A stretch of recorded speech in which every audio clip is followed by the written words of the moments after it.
So, back to the question. Are video games that are using loading screens using them to hide what we can see in Star Citizen when a space station suddenly pops up after a QT jump? The short answer is yes. There is, of course, a longer answer.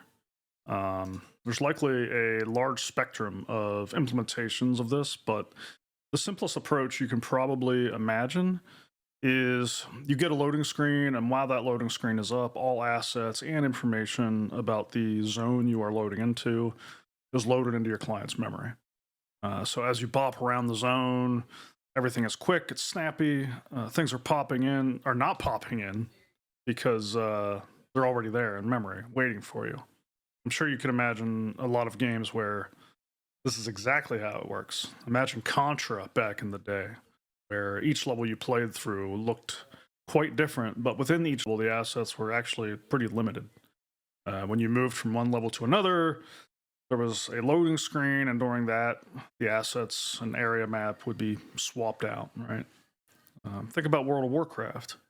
You have loading screens between continents and going into dungeons and etc. Now, Star Citizen only has a very few loading screens.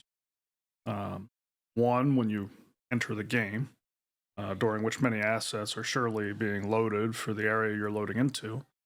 The other one I know of is the death loading screen, right? But for the most part, Star Citizen is built entirely around streaming assets as you move through the verse. And for good reason.